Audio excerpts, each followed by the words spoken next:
आज हम अपनी बेटी के मजे ले रहे होते। पहला चम्मच छुटकी की मम्मा को। वाह पतिदेव, एकदम सही जा रहे हो।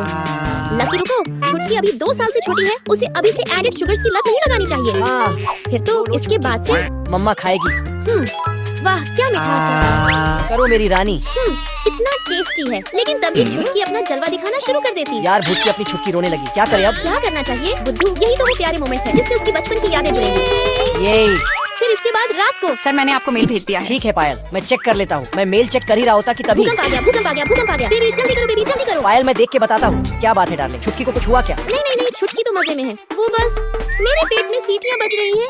ही। रानी तू भी ना। फिर लकी मेरे लिए नूडल्स बनाता जो इतना टेस्टी बना होता कि मैं पूरा का पूरा बोल ही चट कर जाती। डार्लिंग तू जाके छुटकी को सुला दे, मैं बर्तन धो दूंगा। Thanks baby. चलो छुटकी। फिर छुटकी जाने वक्त दादी को गुड नाइट कहती। रप्पा रप्पा दादी। अब बहुत हो गया, इन दोनों की क्लास लगानी ही पड़ेगी। दामाद जी मेरी बेटी तो नई नई माँ बनी है, इसलिए उसे पेरेंटिंग के बारे में उतना नहीं पता है। पर तुम तो समझदार हो ना बेटा। माँ जी मैंने भी कोई फैक्ट्री नहीं खोल रखी थी पहले। देख रही हूँ मैं तुम दोनों को, दिन भर बच्ची को रुलाते रहते हो। क्या है ये सब? हाँ, पीछे बच्ची रो रही है और सामने तुम दोनों दांत फाड़ रहे हो। और तो और उसे चुप कराने की जगह उल्टा स्टोरीज लगाई जा रही है। अरे जब अंजलि पैदा हुई थी ना, मुझसे 1 मिनट भी उसके आंसू बर्दाश्त नहीं होते थे। हर समय किडनी से लटका के रखती थी उसे। तुम दोनों की तरह नहीं कि बच्ची रो रही है और कोई फर्क ही नहीं पड़ रहा है। अगर तुम दोनों से बच्चे की परवरिश नहीं हो पा रही है तो एक नैनी क्यों नहीं रख लेते?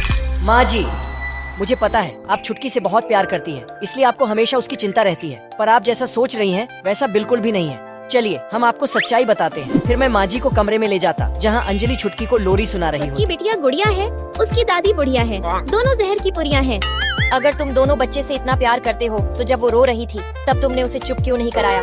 दरअसल आज शाम को पतिदेव जल्दी देखो, इधर लिखा हुआ है कि अगर बच्चे को रात में अच्छी नींद देनी है तो उसकी सारी हवा दिन में ही निकाल ले। अगर हम भी ऐसा करते हैं तो छुटकी भी अच्छे से सोएगी और हमें भी रात में बार बार उठना नहीं पड़ेगा। उसकी हवा निकालने के लिए हमें क्या करना चाहिए? छुटकी बिटिया, आज से पापा मम्मी आपके साथ और ज्यादा मस्ती करेंगे। और माँ तुम ही तो उसे 3 साल से पहले तक कोई भी बाजारू चीज खिलाने से मना किया है ना, इसलिए हम चिढ़ा कर उसके मजे ले रहे थे, जिस कारण से वो रोने लगी। जिसके बाद यार ये तो चुप ही नहीं हो रही है। हे भगवान, ये बम हमारे घर ही भेजना था सिर्फ क्या? मुझे बनाने आता है क्या? देखो मैं कैसे करती हूँ। 1 2 3 हाय छुटकी बिटिया, हाय ही ही। और माँ छुटकी जल्दी सोएगी, तभी तो तुम दोबारा से दादा बन पाओगी। सही कह रही है बेटी, ये तो मैंने सोचा ही नहीं था।